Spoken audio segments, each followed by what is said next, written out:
जय श्री कृष्णा। राधे राधे आप सभी को। आज हम पुरुषोत्तम मास की अध्याय 4 की कथा सुनेंगे।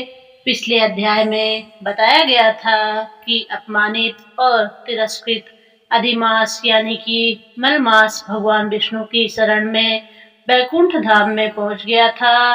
अब आगे की कथा सुनिए। अधिमास की करुण पुकार। भगवान विष्णु के सामने पहुंचकर अधिमास अत्यंत दुखी होकर बोला, हे प्रभु दीनबंधु, हे कृपा निधान, हे संसार में सब लोग मेरा अपमान करते हैं। सभी महीने अपने अपने देवताओं के कारण सम्मानित हैं, लेकिन मेरा कोई स्वामी नहीं है। लोग मुझे मलमास कहकर पुकारते हैं। कोई मुझे शुभ नहीं मानता। कोई मेरे समय में विवाह, यज्ञ, गृह प्रवेश या अन्य शुभ कार्य नहीं करता। सबने मुझे त्याग दिया है। अब मैं आपकी शरण में आया हूँ। यदि आप भी मेरी सहायता नहीं करेंगे तो मेरा कौन सहारा होगा। भगवान को पुराने प्रसंग याद दिलाए। अधिमास रोते हुए बोला, हे प्रभु, आपने तो सदैव अपने भक्तों की रक्षा की है। जब माता देवकी कंस के अत्याचारों से दुखी थी, तब आपने उनकी रक्षा की। जब द्रौपदी की लाज संकट में पड़ी, तब आपने उसकी रक्षा की। जब कालिया नाग के विष से ग्वाल वाल और गायें संकट में थीं, तब आपने उन्हें बचाया। जब ब्रज में भयंकर अग्नि लगी, तब आपने सभी गोपियों की रक्षा की।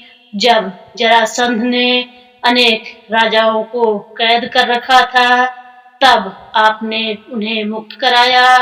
जब गजेंद्र हाथी ग्रह मगरमच्छ के चंगुल में फंस गया था, तब आपने उसे बचाया।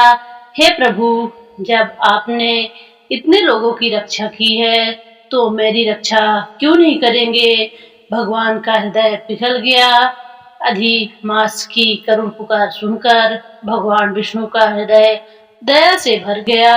अधिमास की आंखों में आंसू बह रहे थे। वह अत्यंत दुखी होकर भगवान के सामने खड़ा था। भगवान ने प्रेम पूर्वक उसे अपने पास बुलाया और कहा, हे वत्स, तुम इतने दुखी क्यों हो। तुम्हारे मन में कौन सा ऐसा दुख है जो तुम्हें भीतर से तोड़ रहा है। मेरी शरण में जो आ जाता है, उसे शोक नहीं रहता। मैं अपने भक्तों को कभी नहीं छोड़ता। वैकुंठ में दुख कैसा। भगवान ने आगे कहा, यह वैकुंठ धाम है। यहाँ ना बुढ़ापा है, ना मृत्यु का भय है, ना कोई दुख है। यहाँ केवल आनंद ही आनंद है। फिर तुम यहाँ आकर भी इतने दुखी क्यों हो। तुम्हें देखकर वैकुंठ के निवासी भी आश्चर्य कर रहे हैं। अपना दुख निसंकोच मुझे बताओ। अधिमास ने अपना दर्द सुनाया। भगवान की प्रेम भरी वाणी सुनकर अधिमास को कुछ साहस मिला। वह बोला, हे प्रभु, आप सर्वज्ञ हैं। आपसे कुछ भी छिपा नहीं है। फिर भी मैं अपना दुख कहता हूँ। संसार में क्षण, मुहूर्त, दिन, पक्ष, मास और वर्ष सभी का कोई ना कोई स्वामी है। सभी को सम्मान मिलता है, लेकिन मेरा कोई स्वामी नहीं है। इसी कारण सब लोग मेरा तिरस्कार करते हैं। मुझे अशुभ कहा जाता है। मेरे समय में कोई शुभ कार्य नहीं किया जाता। लोग मुझे त्याज्य और निकृष्ट मानते हैं। जीने की इच्छा समाप्त है। अधिमास रोते हुए बोला, अब मैं यह अपमान सहन नहीं कर सकता। मेरा जीवन निरर्थक हो गया है। ऐसे अपमानित जीवन से तो मृत्यु अच्छी है। मैं अब जीवित नहीं रहना चाहता। मुझे कहीं सम्मान नहीं मिलता। मेरा कोई अपना नहीं है।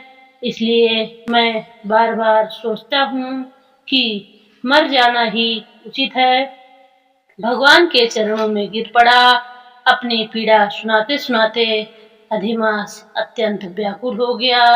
वह बार बार कहने लगा, मैं नहीं जीऊंगा, मैं नहीं जीऊंगा। इतना कहते कहते वह अचानक भगवान विष्णु के चरणों के पास मूर्छित होकर गिर पड़ा।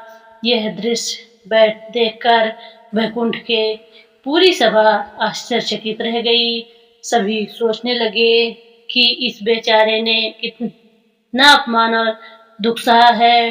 भगवान ने सांत्वना दी। भगवान विष्णु का हृदय करुणा से भर उठा। उन्होंने मधुर और गंभीर स्वर में अधिमास को सांत्वना देते हुए कहा, हे वत्स, अब तुम्हारा दुख समाप्त होने वाला है। तुम्हें अब वह सम्मान मिलेगा जिसकी तुमने कभी कल्पना भी नहीं की होगी।